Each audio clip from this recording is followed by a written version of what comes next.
자, 이번에는 수면에 대해서 좀 얘기해 드리도록 하겠습니다. 달리기를 하려면요, 수면의 질과 어떤 시간, 이런 것들이 정말 중요하다라는 말을 많이 했습니다.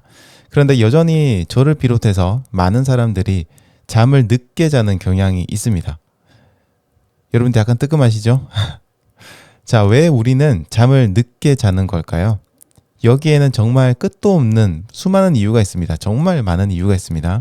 하지만 오늘은 그 중에서도 우리가 잠을 미루는 경향에 대해서 이야기를 해보겠습니다. 요즘 현대인분들 굉장히 바쁘십니다. 학생분들도요, 아침에 일어나서 학교를 가고 방과 후에는 학원을 가죠. 늦은 시간까지 학원 다니고 또 학원에서 내주는 숙제가 엄청나게 많다 보니까 집에 돌아와서도 이런 숙제들을 새벽까지 해야 되는 경우도 많습니다. 직장인도 마찬가지입니다. 직장이 특히나 집에서 멀다면 더더욱 시간이 없죠. 아침 일찍 일어나서 출근을 준비하고 복잡한 대중교통에 몸을 싣고 출근을 합니다. 정신없이 일을 하고 또다시 또 대중교통을 타고 퇴근을 하면 어느덧 시간은 밤입니다. 굉장히 늦은 시간이 돼요. 거기다가 어쩌다가 또 야근이라도 하게 되면 정말 집에 오자마자 바로 잠을 자야 될 정도로 또 늦습니다. 살림과 육아도 결코 만만치가 않습니다. 아이가 어리면 어린 대로 바쁘고요. 아이가 크면 좀 괜찮아지겠지 했는데 아닙니다. 아이가 크면 또 큰 대로 바쁩니다. 학생이든 어른이든 하루가 정말 빡빡하죠. 이렇게 정신없는 하루를 보내고 나면 나 자신을 위한 시간이 없었다는 걸 자각하게 됩니다. 물론 주말이라는 시간이 있기는 한데요. 주말이라고 해서 하루 종일 나를 위해서 쓸 수 있는 건 아닙니다. 가정이 있다면 가족을 위해 해야 할 일들도 있고요. 가족 행사가 있거나 또 밀려있는 세탁을 하거나 청소를 하거나 집에 어떤 고장난 것들을 수리하거나 어쨌든 해야 할 일들이 주말에도 산더미처럼 쌓여 있습니다. 정말 나를 위해서 쓸 수 있는 시간이 점점점 줄어드는 그런 느낌이에요. 사실 딱히 나를 위해서 시간을 쓴다고 해서 그것이 거창한 것도 아닙니다. 대부분 나를 위해서 시간을 쓰라고 하면 그냥 멍하니 쉬는 분들도 계시고요.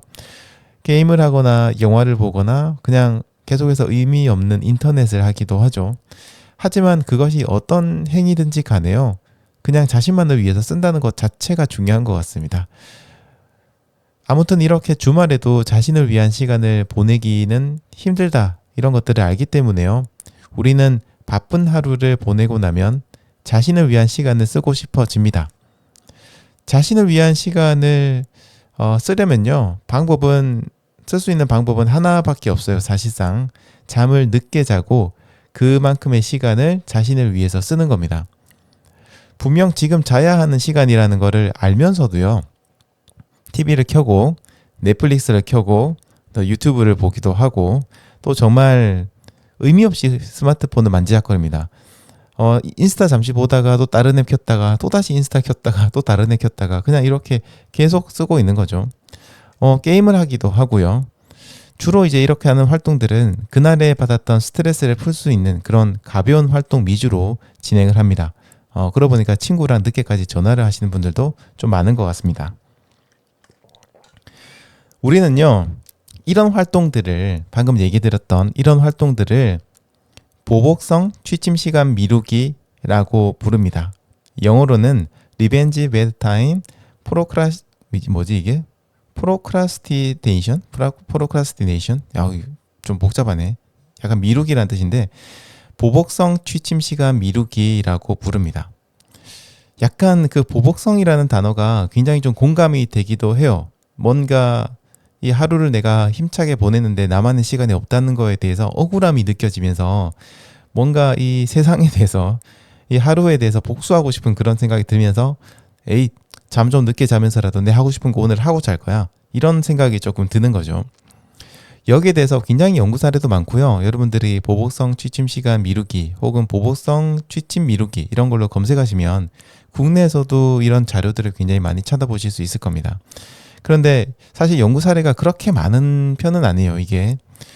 그런데 일부 연구에서는요, 이런 보복성 취침 시간 미루기가 자기 조절이 잘 안 되는 사람들한테서 많이 드러난다고 합니다. 그런데 이건 너무 당연한 거 아닌가? 이걸 연구를 해야 되는 건가? 이런 생각이 좀 들기도 하는데요. 당연히 자기 조절이 안 되면 이런 시간 컨트롤이 잘 안 되겠죠. 그리고 2014년인가 진행된 연구에서는요, 이런 보복성 취침 시간 미루기라는 사람은 평소에도 미루는 습관이 좀 많은 분들이 이런 성향을 좀 많이 가진다고 합니다. 아마도 지금 제 이야기를 들으면서 조금 뜨끔하신 분들도 계실 것 같은데요. 우리가 정말 중요한 일 때문에 늦게 자는 경우는 의외로 많지 않습니다. 아마도 많은 분들이 하루를 보상받기 위해서 늦잠을 주무실 거고요. 그때 하는 행동들은 생각해보면 딱히 생산적인 그런 활동이 있지도 않을 겁니다. 이런 것들이 굉장히 쉽게 고쳐지진 않겠지만요. 오늘 제 이야기를 들었으니까 오늘도 잠드는 시간이 좀 늦으신 분들, 특히 내일은 토요일이라서 부담이 없잖아요. 그래서 지난 일주일을 뭔가 보상받겠다는 생각으로 저녁에 어떤 그런 활동들을 하시는 분들이 계시다면 이런 보복성 취침 시간 미루기를 하는 것 아닌지 한번 의심을 해보시고요. 만약 그게 맞다라고 생각이 든다면 어떻게 문제를 좀 해결을 해야 될지 이런 것들도 고민해 보시는 시간 가지시면 좋을 것 같네요.